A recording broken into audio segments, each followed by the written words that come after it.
What's up, guys? It's Evil Deeds here again with a short video. Today's video is how to create thumbnails using Adobe Spark. This is how I do it. Some other people do it the same way, but this is the way I do it. So up on the screen, you will see we have Adobe Spark up right here. It's free to use. I will post the link in the description down below. Okay, so you're going to go into Adobe Spark, create your free account. I've already done it, so I'm just going to hop into doing what I'm doing. And you're going to go ahead and we're going to start by clicking the plus button up here. It's going to pull up a whole lot of different options for you to use. If you've used Adobe Spark before, you will know what you're doing. If not, quick tutorial, real quick.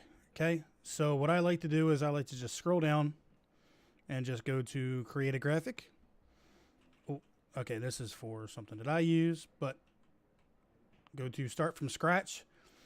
Right here, you can choose if you want to just do it by square, Facebook ad, YouTube thumbnail, poster, landscape, Twitter. There's a whole lot of others, but we're going to do a thumbnail today. So click thumbnail, next. Now here you can choose a base image or you can choose one of their free images that they have below. There's a lot of stuff you can choose. We'll just type in cars for right now. If you want to use some of the photos that they have here to use, go right ahead. I'm not sure how the royalties work on this. I don't use them. I have my own. So if you have your own, well, actually what I'm going to do is if you have your own, you can go right up to the upload screen and we're going to pull, let's do the thumbnail for this video. I've already made one, but we'll make another one. I want my background to be the circuit board that I have. So we're going to go to next here. Okay, it's going to bring up your back screen right here. So it's going to show you. I'm going to just go ahead and delete that for now. Why does it have a split in the middle?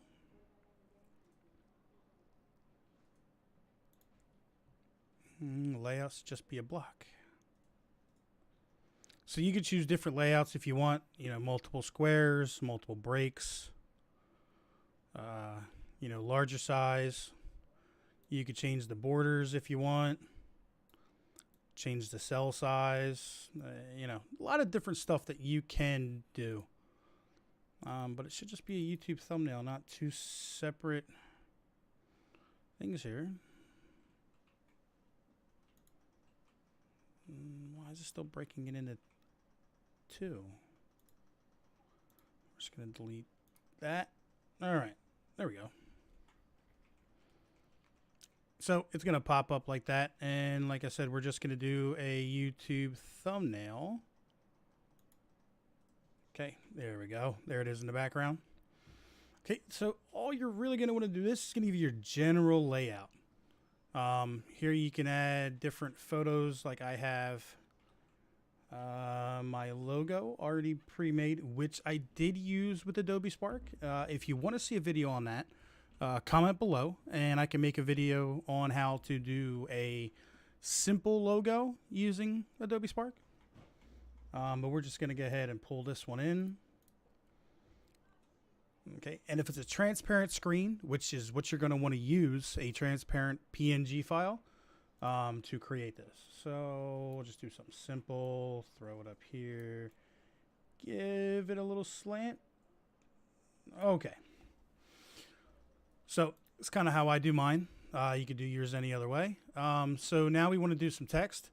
So we'll just do the first, which is how to, but let's do it in caps. And then we'll put the thing right there, click done, and it's going to pop up and it's going to look not the way you want it.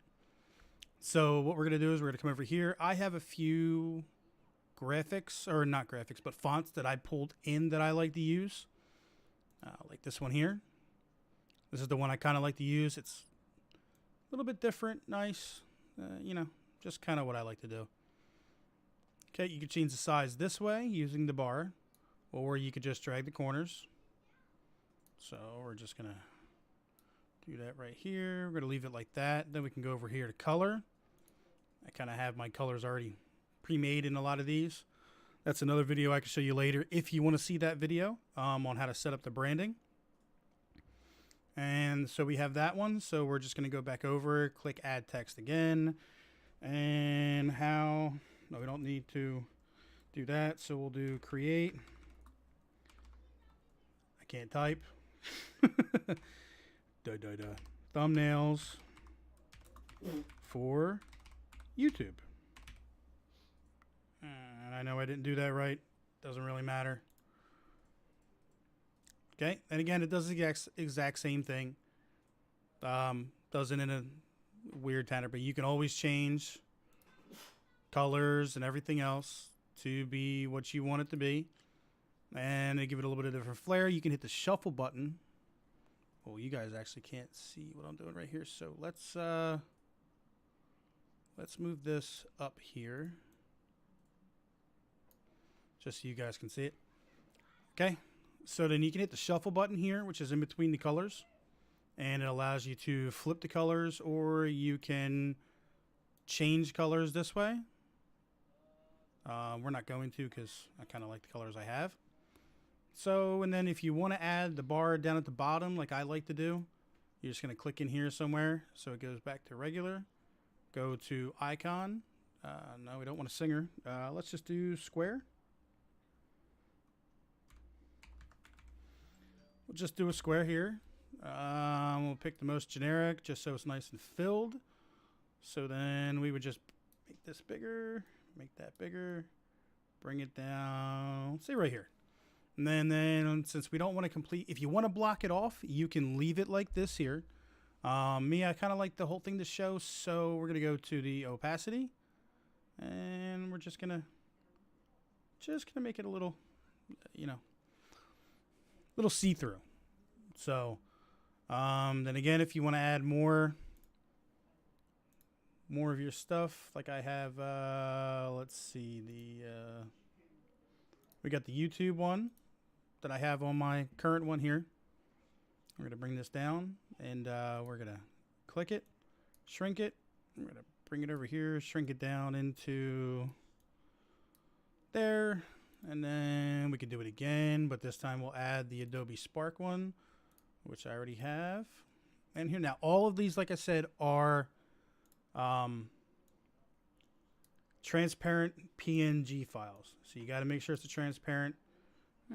We can just slide this down here. Now, Adobe does offer you the crosshairs to kind of line things up.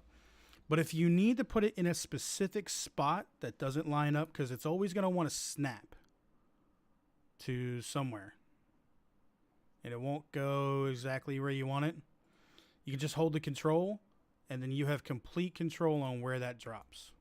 Otherwise, it'll be like, it'll just want to snap and only move certain. See how it's got kind of a lag? If you hold control, no lag, it goes where you want it to. That's what I do. So that's basically about it. If you have any comments or questions, you can put it down below. I will put the link for Adobe Spark. And just add some more comments if you want to see how to make the logo. So, all right, guys. You guys enjoy the rest of your day. Thank you for watching, and take care. I'll see you on the next one. Don't forget to hit that subscribe button below. Thanks, guys.